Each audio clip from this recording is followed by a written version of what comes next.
오늘 함께 묵상할 성경 말씀은 욥기서 1장 1절에서 12절 말씀입니다. 욥기서 1장 1절에서 12절 말씀입니다. 오늘은 5절, 12절 말씀을 읽겠습니다. 그들이 차례대로 잔치를 끝내면 욥이 그들을 불러다가 성결하게 하되 아침에 일어나서 그들의 명수대로 번제를 드렸으니 이는 욥이 말하기를 혹시 내 아들들이 죄를 범하여 마음으로 하나님을 욕되게 하였을까 함이라. 욥의 행위가 항상 이러하였더라. 12절입니다. 여호와께서 사탄에게 이르시되 내가 그의 소유물을 다 내 손에 맡기노라. 다만 그의 손에는 내 손을 대지 말지니라. 사탄이 곧 여호와 앞에서 물러가니라. 아멘. 오늘 함께 묵상할 주제는 욥에 대한 두 가지 오해입니다. 오늘부터 우리가 묵상하게 될 욥기서는 11월, 12월 두 달 동안 아주 충분히 묵상하시게 될 텐데요. 즐겁죠? 네. 이 욥기서를 묵상하시면서 가장 먼저 하셔야 할 일은 그동안 무작정 묵상해 왔던 욥기서에 대한 오해를 걷어내고 시작하셔야 합니다. 이 중요한 부분은요, 욥기서의 전제가 되기도 하고요. 또 욥기 묵상의 원칙이 될 텐데요. 오늘은 욥기서 첫날이니만큼 그 부분을 필수로 하고 시작해야 합니다. 우선은 첫 번째, 욥기서의 배경이 되는 시기입니다. 욥기에 나오는 욥은 언제적 사람이었을까요? 학자들은 여러 가지 학설들을 내세우지만 결국 하나로 귀결됩니다. 아브라함과 동시대이거나 아브라함보다 먼저였을 것이다. 물론 바벨탑과 노아 홍수 이후의 사람이긴 합니다.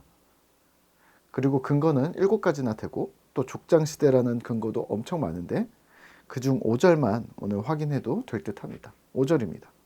그들이 차례대로 잔치를 끝내면 욥이 그들을 불러다가 성결하게 하되 아침에 일어나서 그들의 명수대로 번제를 드렸으니 이는 욥이 말하기를 혹시 내 아들들이 죄를 범하여 마음으로 하나님을 욕되게 하였을까 함이라.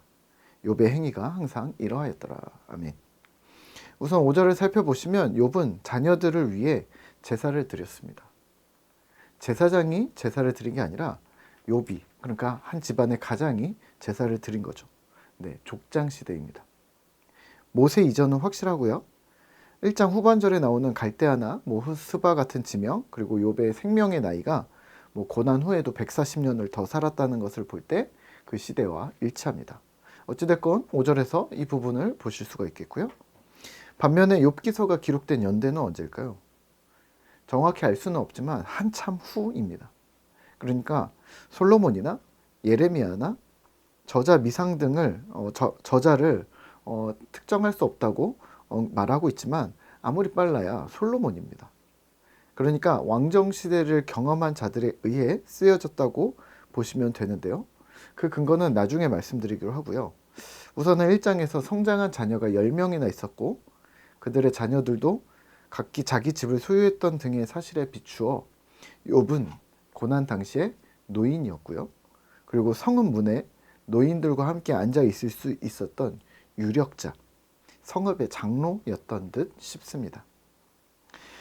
그리고 두 번째 오해는요. 6절부터 나오는 사탄과 여호와 하나님의 대화입니다. 과연 이게 정말 사실일까요? 하나님이 욥을 사탄에게 소개하고 그를 거의 내치시는 것과 같은 상황인데요. 과연 이런 구조가 가능할까요? 6절입니다. 하루는 하나님의 아들들이 와서 여호와 앞에 섰고 사탄도 그들 가운데에 온지라. 우르르 왔다는 거죠. 그래서 오른쪽 왼쪽. 또 하나님께서 얘기하시기를 사탄에게 이르시되 12절입니다. 내가 그의 소유물을 다 내 손에 맡기노라. 다만 그의 몸에는 내 손을 대지 말지니라. 사탄이 곧 여호와 앞에서 물러가니라. 하지 마라 하고 물러가고 나오고 이렇게 이야기를 하는데요. 우선 욥기서가 쓰여진 시대의 표현 기법들을 염두에 두셔야 합니다. 지난주에 묵상하셨던 열왕기 상후반에 아합 왕이 미가야 선지자에게 전쟁의 여부를 물을 때 미가야가 말합니다.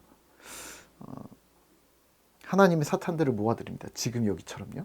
사탄을 모아드렸고 너희 중에 누가 아합을 죽이겠는가? 라고 물으니 한 사탄이 제가 하겠습니다. 제가 모든 선지자들의 입에 거짓말을 넣어서 아합을 전쟁으로 꿰어내겠습니다. 라고 말합니다. 진짜 그 일이 있었을까요? 오늘 그 구조가 욥기서 1장의 하나님과 사탄의 대화와 아주 표현 기법이 비슷합니다. 왜 그럴까요? 그쵸? 왕정시대와 연결되기 때문입니다. 솔로몬이 썼거나 혹은 그 후대의 인물이 썼을 듯한데요. 그 이후로 계속되는 표현으로 하나님과 사탄이 대화를 하고 서로 협력을 한 거죠. 아합 왕 때는 대치하거나, 오늘 같은 경우에 대치죠. 대치하는 등의 모습으로 표현됩니다만 진짜라고 보기에는 뭔가 어색함이 있습니다. 우선 욥이 족장 시대인데요. 하나님과 사탄의 대화는 왕정 시대입니다. 그러니까 욥의 시대는 아브라함 시대라서 제사장도 없고 왕도 없고 아무것도 없었을 때 그런 어떤 족속, 민족, 그 몇 명의 사람들, 그런 혈통, 그런 것들을 얘기하는 족장 시대였고요. 하나님과 사탄의 대화는 하나님의 아들들이 오고 사탄이 오고 그래서 왕이 있고 그래서 왕정 시대입니다. 그러니까 이렇게 상상이 되는 거죠. 하나님이 왕자리에 앉아 있고 사탄은 신하 자리에서 상소를 올리는 것과 같은, 또는 헐레벌떡 뛰어나서 왕이여 큰일 났습니다, 또는 뭐 전령에 도착했습니다, 뭐 이런 내용이 있습니다 하면서 장군 뭐 이런 식으로 이런 상황을 우리가 상상케 합니다. 네, 왕정 시대입니다. 네, 이 구조는요 족장도 아니고 제사장 시대도 아니고 왕정 시대의 구조인 거죠. 마치 또 C.S. 루이스의 스크루테이프의 편지에서 늙은 악마 스크루테이프가 자신의 조카이자 풋내기 악마인 이제 초보 악마에게 인간을 유혹하는 비결에 알려주마 하면서 31통의 편지를 보냈는데요. 그 내용을 보시면서 여기서 진짜 늙은 악마가 있고 어린 악마가, 풋내기 악마가 이런 게 있다고 우리가 생각하시지는 않으시잖아요. 네, 어떤 표현 기법입니다. 그렇다면 이런 구조와 이런 문학적 구조와 설화적 표현 방식들을 염두에 두시고 과연 이 성경이 전달하려는 메시지가 무엇인지를 파악하는 것이 먼저 급선무입니다. 그렇다면 욥기서의 구조는 왜 이렇게 시작할까요? 네, 그렇죠. 매우 쉽게 우리에게 무언가 와닿도록 무언가를 설명하려는 겁니다. 그게 뭘까요? 하나님의 주권과 인간의 딜레마입니다. 무슨 말이냐면 욥기, 잠언, 전도서가 지혜서로 분류가 되는데요. 뭔가 특이점을 발견하실 수가 있습니다. 우리가 성경을 교훈이라는 측면에서 보면 첫 번째 잠언은요, 교과서와 같습니다. 하나님을 경외하라, 교만하지 말라, 부모를 공경하라, 지혜로운 여인을 취하라, 하나님을 경외함이 지혜의 근본이다, 노하기를 더디하라, 자기의 마음을 다스리라, 이런 어떤 정답만을 말합니다. 이를 규범적 지혜라고 부릅니다. 하지만 반면에 우리가 예전에 전도서도 보았지만요, 전도서와 욥기는 맥락을 같이 합니다. 이런 질문을 던지는 거죠. 하나님을 경외했는데 왜 나는 어려워요? 정직하게 살았는데 나는 왜 공궁에 빠졌나요? 지혜를 추구했지만 왜 전쟁이 일어나서 이 지혜가 허무하게 만듭니까? 노하기를 더디했지만 나는 왜 피해를 얻었고 내가 얻은 것은 도대체 무엇일까요? 이런 질문을 하나님께 도전하듯 따집니다. 하나님의 진리 앞에서 인간의 삶이 너무나 다채롭고 예기치 못하겠고, 더 나아가 하나님은 도대체 무엇을 하셨습니까? 하나님은 도대체 무엇을 하시는 분인지 모르겠습니다라는 불가지론으로 빠져드는 듯 합니다. 하지만 이러한 논쟁과 고찰 끝에 전도서나 욥기는 결론은 이렇게 끝납니다. 인간은 유한하고 하나님은 우리의 머리로 이해할 수 없다. 그래서 하나님만이 의지할 자이시다. 이를 우리는 뭐라고 부르냐면 좀 어려운 말로 반성적 지혜라고 부릅니다.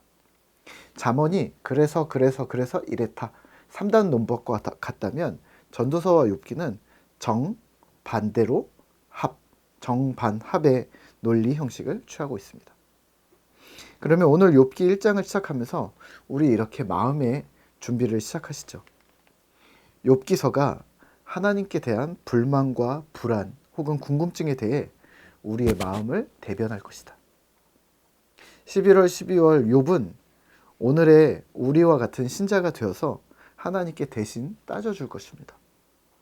그리고 그 주변의 사람들의 충고와 인도 등에 의해서 마음이 상해하면서 하나님의 도우심을 처절히 구하는 그런 모습을 우리에게 보여줄 것입니다. 그런 같은 마음으로 이제 욥기를 시작하시죠.